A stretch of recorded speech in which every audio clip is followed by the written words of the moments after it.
You are listening to When Life Gives You Lemons, the podcast that speaks to high-performing individuals who have been through adversity but come back stronger. I'm your host, Emma Levy, a physiotherapist who has helped elite athletes on their way to Olympic success. This podcast was born following my own trauma when I was diagnosed with breast cancer at the age of just 36. Sat in the chemo chair, I set myself the goal of starting a podcast to explore resilience and the power of mindset. Before I introduce today's guest, I just want to take a quick moment to thank you for listening. This is now season 7 of When Life Gives You Lemons, and I couldn't have kept it going without my listeners. If you enjoy listening, please do remember to press the follow button, which you can find on all major listening platforms. Also, a reminder that you're able to rewatch all of our episodes on YouTube, and you can subscribe there as well to make sure you don't miss any of our new content. You can also follow us on Instagram at Life Lemons Podcast. Now on with today's show. Today, I'm welcoming Fats Timbo to the podcast. Fats is a content creator, comedian, author, and disability advocate. Fats was born with achondroplasia, a form of dwarfism, and has spoken openly about her struggles with bullying growing up. Surrounded by love from her supportive family, she's been able to overcome those challenges and has now achieved things she never would have deemed possible, such as modelling in Vogue, amassing a massive 3 million followers on TikTok, writing a book titled Main Character Energy, and she is a powerful disability advocate. Wow. What an intro. Thank you for coming today, Fats. I really, really appreciate it. Thank you so much for having me. I love your voice as well. It's so smooth and calming. Like, I was just like, just keep talking, babe. Honestly. I love what you do. I've actually followed you on social media since I heard you on Fern Cotton's Happy Place podcast back in 2023. Yes. Yeah. Oh my gosh. And your posts never fail to bring a smile to my face. Oh, and I wanted to ask you, have you always been a funny person, a comedian? I would say so, to be honest. And that's because my family are just hilarious. They are just, as soon as I enter the house, I'm laughing because there's always something going on. I grew up with 4 sisters and 1 brother, so it was a big family. There's always something going on, and we just love to laugh. We love to make jokes out of everything, and I think I kind of showed that humor around my friends, around teachers, around whoever, and just be that funny person because that's what I grew up around. Yeah, that's really nice. I've heard, though, that sometimes people go into comedy as a bit of a defense mechanism to shield themselves from their insecurities. Do you see any of that in yourself? I definitely do. I think having dwarfism and having achondroplasia and the mishaps of my life, it's better to not be sad about it. It's better to joke about it and not use that as a way of being a victim in life, because my parents have always just laughed at things and just, you know, been like, okay, if somebody's looking at you, their life is sad kind of thing, instead of, oh no, they're looking at you. No, so it's like they've given me a different perspective on life and how to make things more lighthearted instead of heavy all the time. So I definitely do agree that it is a defense mechanism, but it's helped in the way I see things. It's helped to be positive. It's helped to be a person that can just make jokes, you know? It's a real switch in mindset, isn't it? Yeah. It's like, it's not saying why me, but it's saying, well, what now? This is what I got. What can I do with it? Exactly. When life gives you lemons. Precisely. And you've said that you're one of 6 siblings, yes, which is pretty incredible. I've got 3 kids, so I can't imagine having 6. Oh my God. 3 is mental enough. But you were the only one of your siblings with achondroplasia, is that correct? Yes. So do you remember at some point growing up, did you start to feel different? I did start to feel different when I know that my little brother is my little brother, but why is my little brother taller than me? I used to always question that. And why am I always going to the doctors and no one else has to go to the doctors? You know, why am I smaller than everyone else? And what really made it apparent was kids asking me at school, and I couldn't give them an answer because it was like, my parents have never sat down and told me why. They've just accepted me for who I am. So why is everyone asking me why I'm small? So how old were you back then? Do you remember? I was probably about 5, 6. So did your parents then sit down and explain it to you? Was there like a moment where they thought, you know what, maybe we need to talk to her? I don't recall if there was a moment where they sat down and explained it to me. I mostly kind of figured it out when I was in the doctors, and they'll talk about how to because I used to have injections to promote the growth of my bones, and then I had problems with my ears as well, so there was fluid coming out of it and it affected my hearing, so I had to have hearing tests. So I was in and out of hospital all the time, but I thought I was special, that's why. So that's really nice. So you remember it as a positive, like feeling special that you were having all of this input. Yeah, exactly. And then when I have injections, I would say, Dad, it's injection time. It's injection time. He would make it fun, and he would give me a sweet afterwards, like it wasn't like, I don't remember it as doom and gloom. Yeah. I remember it as, it's just something we did, and I was just the one that was getting more attention than everyone else. And as a kid, that's quite nice. Yeah, exactly. So I didn't, only from other people outside of my house, that's when it was negative. So you've talked quite openly about the fact you were bullied as a kid. What kind of age did the bullying start? I think probably around 5. Really young. Maybe, or ever since I could remember, I think. Having comments, rude comments, ignorant comments, people treating you differently, isolating you,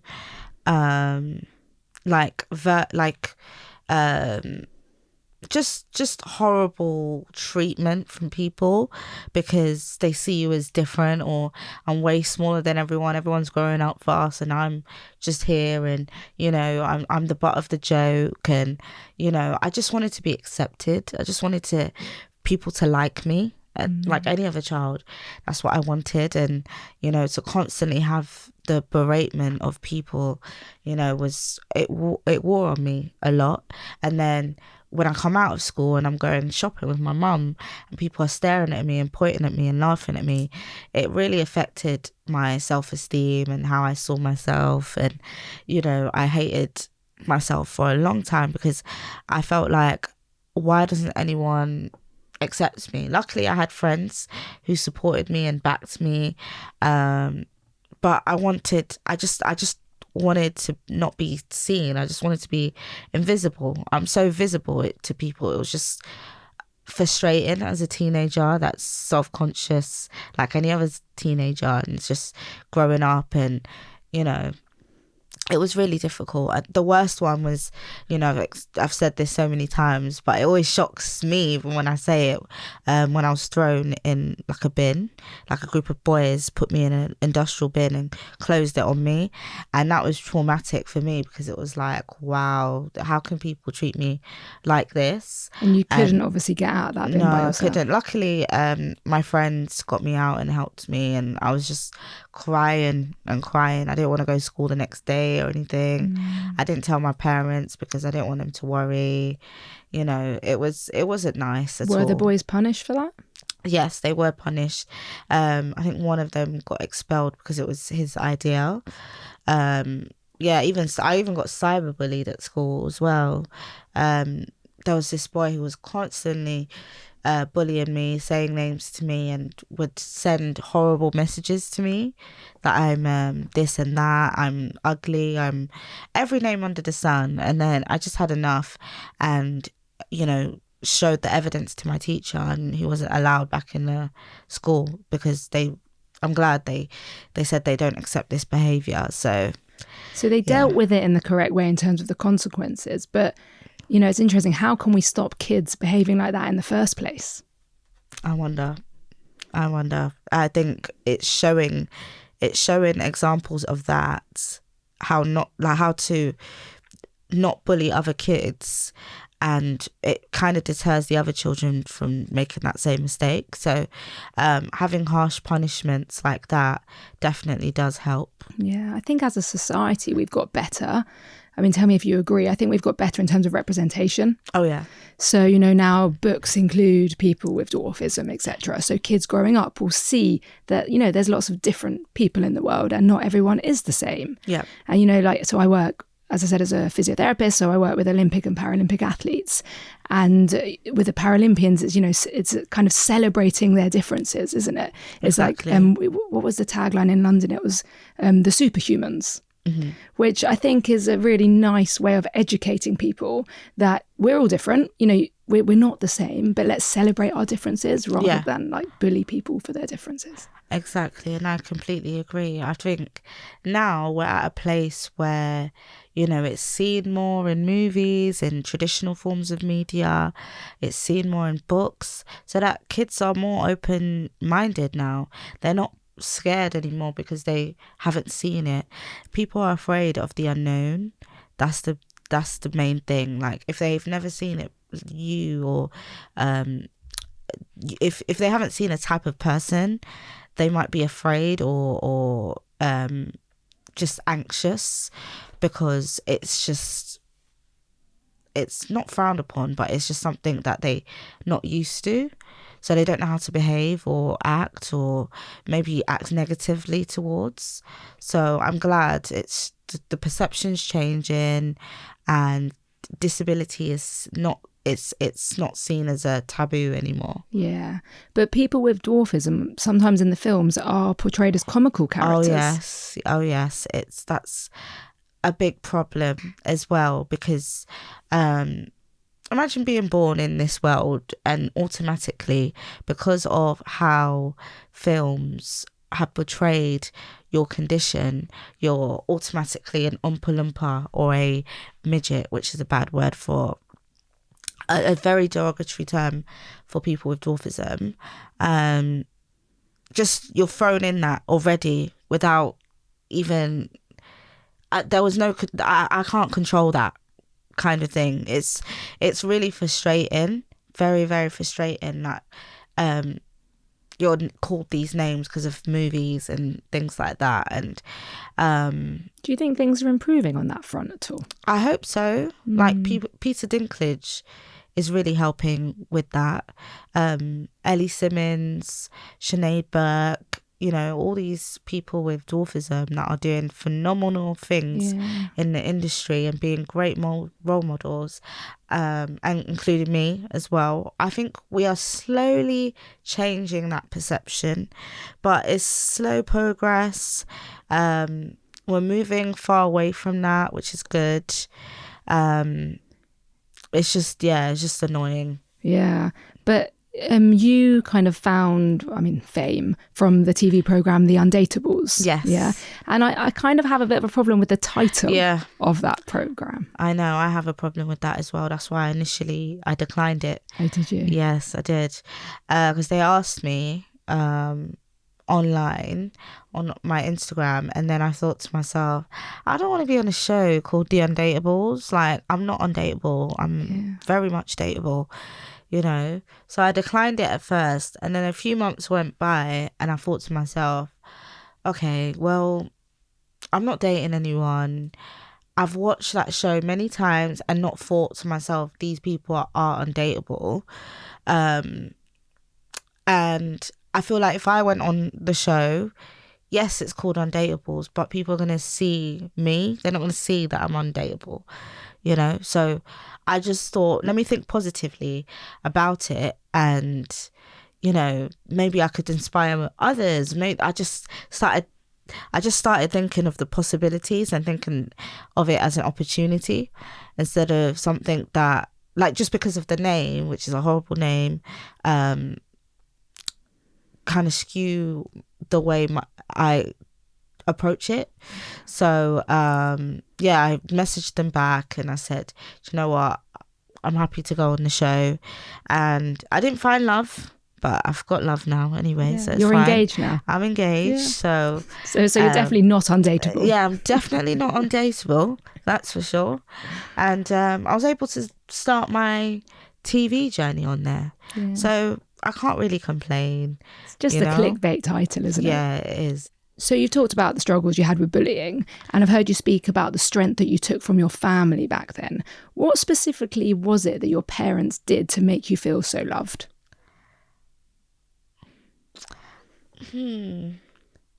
I think because they're such loving people, that's quite hard to explain, because everything they do is love. Like everything about them is love. Like, you know, my mum, she was a really hard worker. They both work in healthcare, as I Yeah, heard. they both work in healthcare. But my mum's retired now. And back in the day, she used to really work her arse off. And I used to think to myself, oh my God, I don't spend enough time with my mum. So my dad, every weekend, would take us out as kids and just spend time with us. My mum, she'll do like 12-hour shifts, cook, meal prep, tuck us into bed, and then do the same thing over and over again. So watching their grind, watching them love their children the way they do, and, you know, support us in the way they do, you know, pushing me to do dance because they believed in my dance ability. Whenever I'd come home and I'd feel upset about people bullying me and things like that, they would shower me with so much love. So I think they've always supported me and always been that beacon of love that I've always needed and cherished in my life. So I do appreciate them so much, and they still are my number one fans. Like, they can't stop bragging to their friends and their colleagues, and, you know, yeah, they are the best parents I could ever ask for, to be honest. Like, holidays, like we worked towards that, but it was something where, you know, they explained to us, oh, we might not have this amount of money, but we're working towards this, we're working towards that. And it taught me to be patient as well with working towards what you want in life, and how to work even harder. You know, it's like my parents, they always step it up another level in whatever they're doing, just trying to work hard. So my dad, he's building apartments in Sierra Leone, and that's his like retirement plan. So yeah, it's so important to not just rely on like a pension. It's good to have like investments and things like that. So they taught me so much, honestly. I'm just like in awe of them. Am I right in saying that they fled the civil war in Sierra Leone to come over here? Yeah, they did. But they weren't together at the time. They didn't know each other. Oh, wow. Yeah, so when they met at a hotel in London, and they were both chambermaids. And my dad, he needed somebody to help him cook all the traditional foods that he was missing. And my mum, she knew the recipes. Way to a man's heart, isn't exactly. It? So she came over one day, cooked for him, and my dad said she never left ever since. So did they both have quite difficult upbringings in Sierra Leone? My mum said she went to boarding school, so she didn't really grow up with her parents too tough, but at the same time I think that's kind of made her like a strong, like proper independent person, because when she has something in her mind, she's going to go for it, and she'll nag you till she gets it, kind of thing. So I'm a little bit like that. My dad, he's very persistent. He's so like he used to be a manager for a ward and managed like 50 staff. I know, so it was a lot of people, but you know, when he left, it was like they did a video for him, and he said, please play this at my funeral, because literally so many people said how much of a kind man he is, how much of a good manager he is. And when he walks into the door, it's like, you know, a breath of fresh air, you know. And I thought to myself, oh my God, they love my dad. Okay. You know, so it's really nice. It's really nice to hear. And I'm not surprised at all. Like, that's just how my dad is. Yeah, but it's hard moving to the UK as an immigrant, isn't it? Yeah. And I wonder if that gave them both like an incredible resilience, Yes. which they've somehow managed to pass on to you. Yeah, it definitely must have, because I think back then as well, a lot of discrimination. There's trying to study as well. They have like 3 children at the time. Just literally the grind, like as in the grind doesn't stop. They had to keep going because they knew what goals they wanted to meet and have, and they achieved it, which is amazing. You know, they always champion on you have to keep moving. You can't keep looking back. Okay, you made a mistake here. Okay, we've learnt from it. Let's do this. Let's do that. So yeah, they've gone through a lot of hardships. Like my younger brother, he was 3 months premature. Wow. Yeah, so we're born in the same year.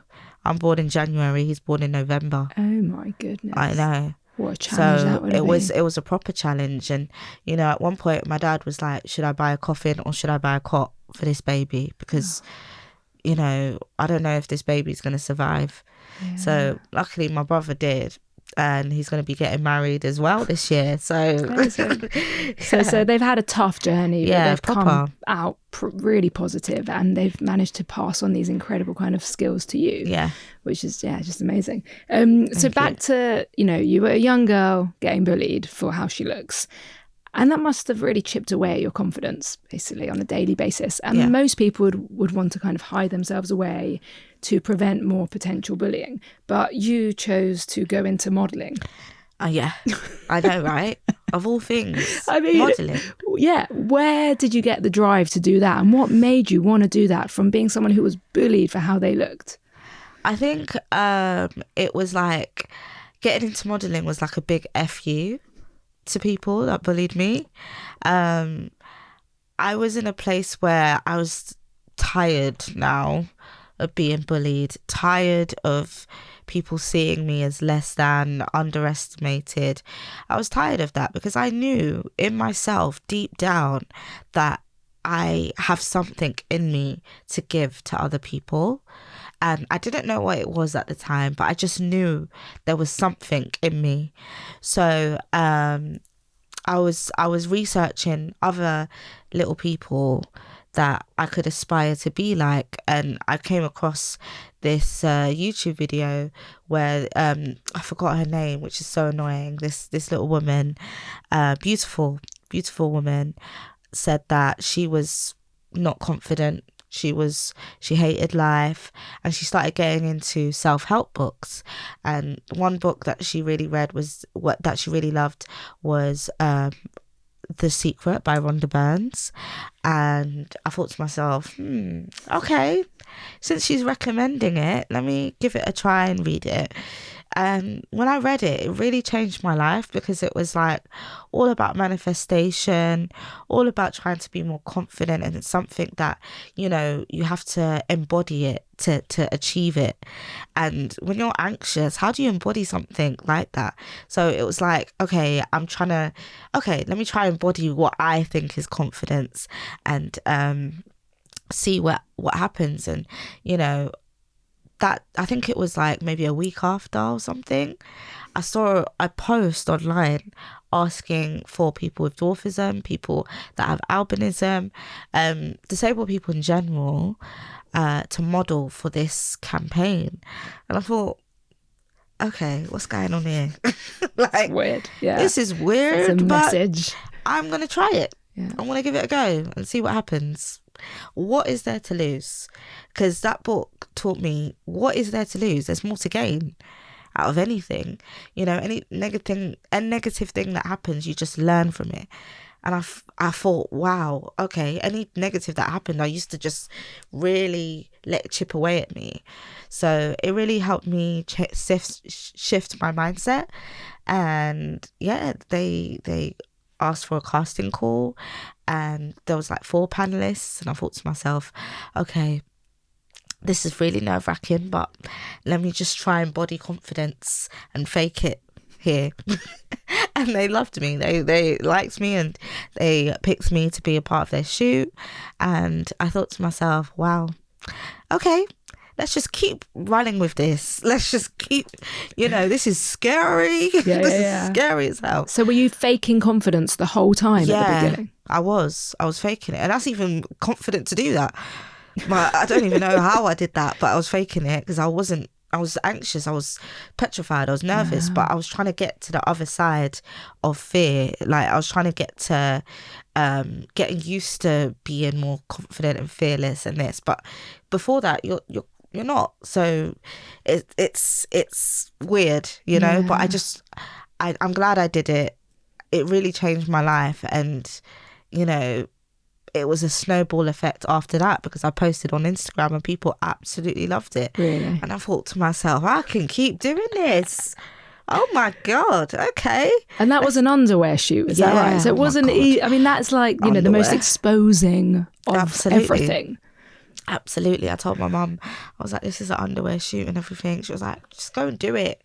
Go give it a try. I don't care. And she was like, I was like, all right, Mum.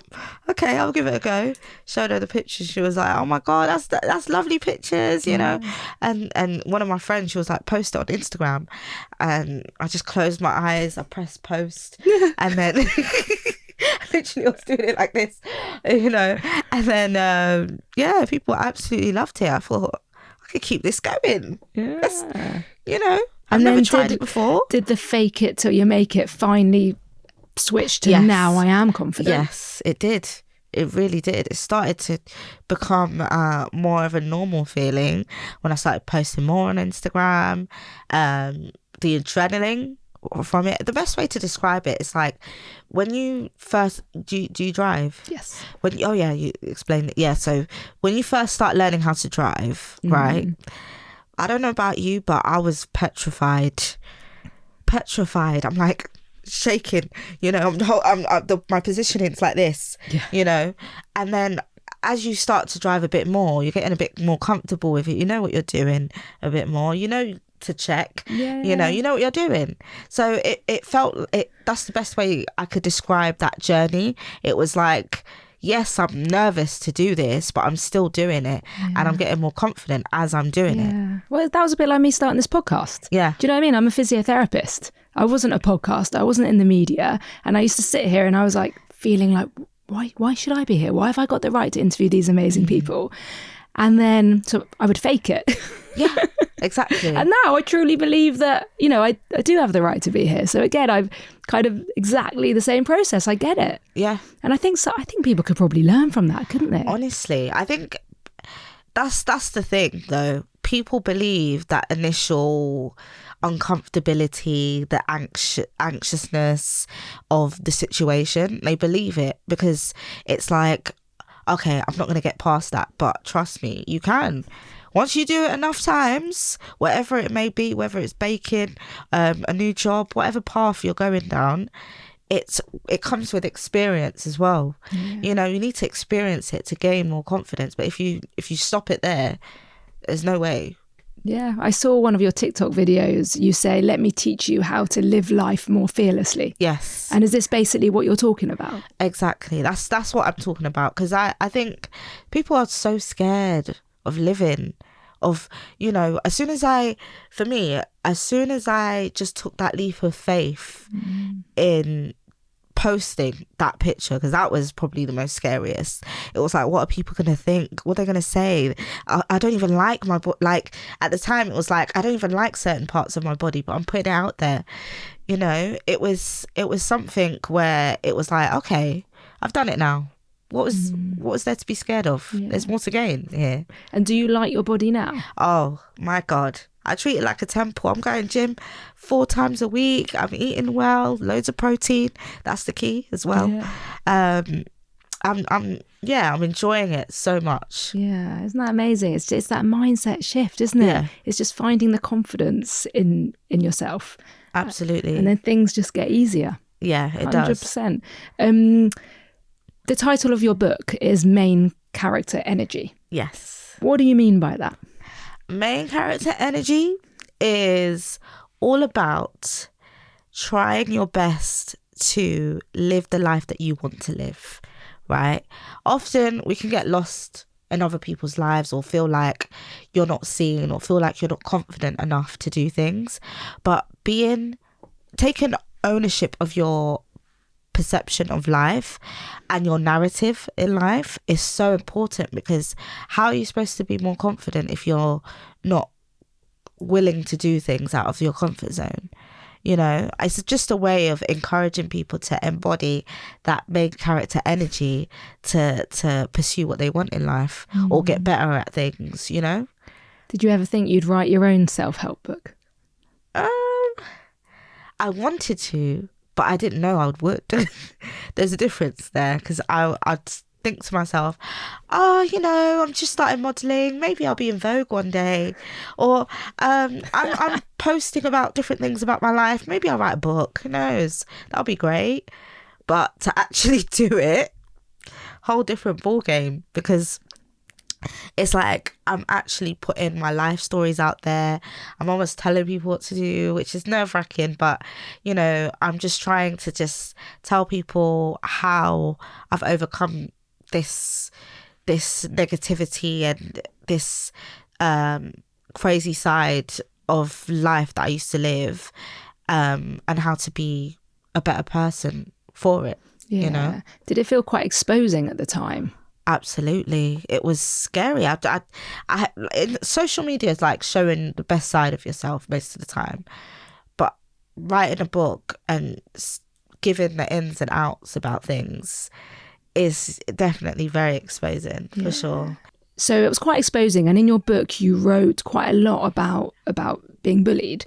Did any of your bullies come to you after that and say like sorry, or address it? I wouldn't say address it. I had to address it, because at the time I had gained more confidence in dealing with conflict.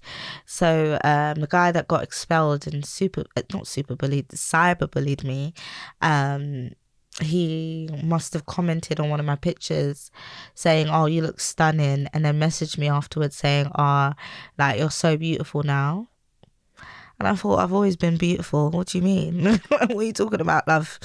You know, and I messaged him back saying, oh, thanks, but do you not remember bullying me? And he said, oh, well, I was young. That's not an excuse, is it? That's what he said. I was young. So I thought, okay. Was that it? Was that his apology? Yeah, that was his apology. All right, then. Do you think you have forgiven your bullies in order to move forward? Absolutely. And I have, for sure, because really and truly, I wouldn't be as confident as I am now, and have gone through all of this adversity to get to the other side of like fear and be more confident in myself. I wouldn't have been able to whatsoever. So I'm kind of thankful for my journey, even though at the time I didn't understand it. I went through so much heartache, and you know, I was really unhappy, but I am the happiest I've ever been. And you know, now I'm comfortable enough to tell people how I feel, and if somebody is trying it with me, I know the difference between if somebody's joking with me and bullying me. So I stay far away from those people, and without those people that bullied me, I wouldn't have known the difference and maybe accepted that behavior. So there's a reason. There's a reason for different things that happen in your life, and I think bullying was something that I had to go through to be who I am today. It's horrible that I went through loads of the experiences, and sometimes I have flashbacks about different things, but I don't feel anything anymore. It's just more so a memory. It's more so of like, now when people troll me, especially online, it's like I feel so numb to it, because it's like, listen, I've heard it all before, love.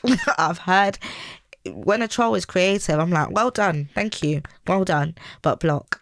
You know? Yeah. So I make sure that negativity or negative energy stays far away from me. Yeah. Well, I like to say trauma is not what happens to us, but it's how we respond to it. Oh, yes. Absolutely. Yeah. And, you know, it says more about them than it says about me. So why react? Why be upset? Why, wallow in it and think that I'm less than when I'm far from. Yeah. So if anyone listening to this is having problems with bullying, what advice would you give them? The advice I would give is, yes, it's horrible.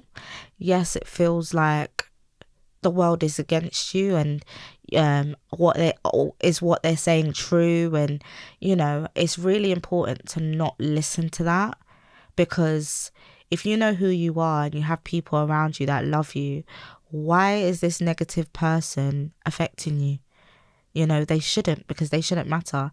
And people project their insecurities onto other people just so they can feel powerful, they can feel something. You should really feel sorry for them more than anything. And if you are that bully, you shouldn't bully people to feel better about yourself, because it's horrible. That one word or comment can stay with someone for a long time. So people need to think twice sometimes about what they say or how they joke with other people, because people often say it's a joke, It's isn't banter. it? It's banter. I mean, I hate that word, because basically banter is bullying. Banter is an excuse to say, oh, I'm just saying whatever to this person because it's banter, because it doesn't matter. No, if that person's sensitive and you're covering it or using it as banter, as camouflage to bully someone, it's not right. Yeah. Well, I've got a kid that's just started secondary school, and some of the behaviours I hear, I'm like, I just want to shout in the classroom, guys, just be kind. Yeah. That's it. Be kind, be considerate, be thoughtful, think twice as well. Yeah, because people don't know that the harm that their words are going to cause, do they? No, they don't at all. A final question for you, Fats. If you could go back in time when things were at their toughest, what do you wish you could have told yourself as you were going through that difficult time? I would have told myself, don't take it to heart, maybe. I don't know. I think at the time I really was so absorbed by all the negativity that was around me, and I feel like if I focused more on my dancing abilities, on school, on the girls that loved me, then I think I would have been a bit more happier. If I had known that literally ignoring the negativity makes you have a happier life, I think, I would have been a little bit more happy in myself. Why do we do that? Why do we focus on the negatives and not the positives? You could have literally 95% positive in your life, and the 5% of negativity, or that negative person that you come across now and again, you're constantly thinking about it. No, you can't focus on that. Well, hopefully the message out of this episode will be, please, anyone listening, focus on the positives around you and not the negatives. Yeah, it's always good to have gratitude in your life. Yeah, exactly. Thank you so much, Fats, for talking to us today. It's been a real pleasure. I do love what you do. Thank you so much. And I encourage our listeners to follow you on your social media. You're on TikTok and Instagram. Yes. And I really look forward to seeing what the future holds for you, because I think it's exciting. Amazing. Thank you so much for having me. I really appreciate it. Thank you.